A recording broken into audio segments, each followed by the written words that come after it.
News this hour, Speaker of the House John Boehner pulling his bill to limit spending and boost the debt ceiling because not enough votes in favor of that bill.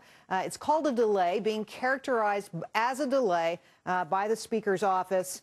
For more on this, we're going to the Willis Watchdogs. Ben Ferguson is a radio talk show host. Clint David is a legal analyst for David Goodman and Madole, and Karen Nussel is the CEO of Ripple Communications. Karen, I want to start with you. I mean, it's important that I say up front here that the party is characterizing this as a delay. Presumably, they're coming back with something else. What does this move tell you about the vote as it was proceeding this afternoon? Well, I think what you're seeing is that this really is coming down to a vote counting exercise. And the thing that's troubling is that with this delay, they really may not have enough time technically to get this all done before Tuesday. So that's really what is really frightening about the whole thing, really. But, you know, to me, it also shows you that what has to happen here is that both sides in any negotiation have to fully play out their points of leverage. And that's what we've been seeing this whole week. And that's why it was really unfortunate that the president didn't come to the table sooner, because none of that could start happening before he was at the table. And that happened way too late in this process. Well, Ben, to you, I mean, you're watching this as we are unfold right in front of our eyes again. The bill, John Boehner's bill, to cap spending, raise the debt limit, it's being held back, postponed. What do you think that means?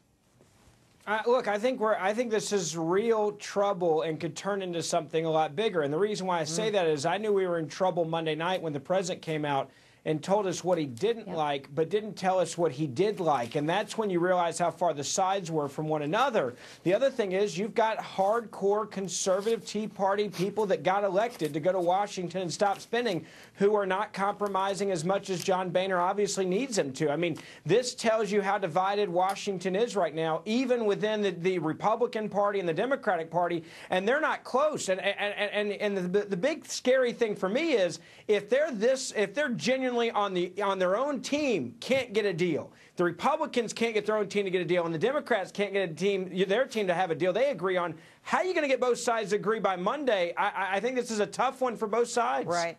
Well, Clint, to you, we were just seeing that futures trading lower, stock futures trading lower this afternoon.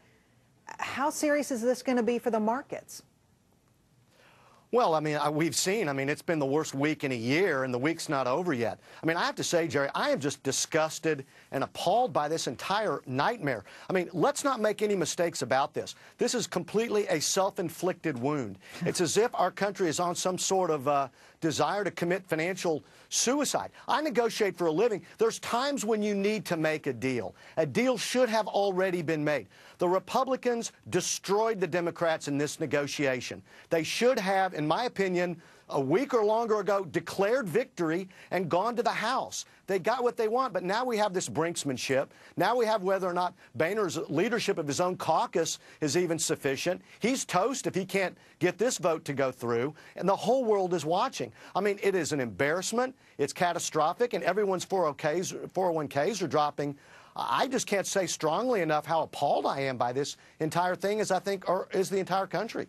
Well, Karen, you know, okay, let's say that Boehner was able to pull it together and the bill did pass. Then what happens? The Senate bill Reid's bill is very, very different, very far apart. How do these two ideas even come together by Tuesday anyway?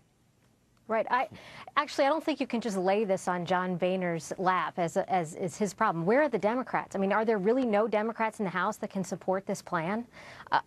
That's astounding to me. The folks in the Senate have said, the leadership in the Senate has said that they won't pass the Boehner plan. But actually, there are some points of strong similarity in the two.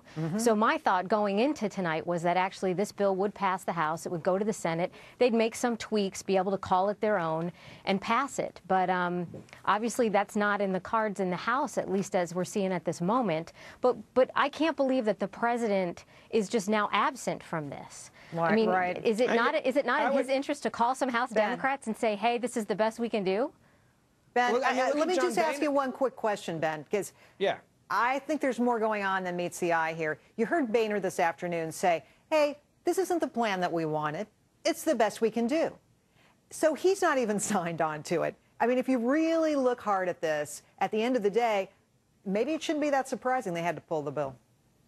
This is the highest stakes poker game that I've seen ever in my entire life. And a lot of people are saying maybe the conservative Republicans are trying to get this to the wire where they finally get it done and then it's on the president's desk. And if he vetoes it, he's the one held responsible for this. But at the end of the day, John Boehner, and I don't him, he's not the president.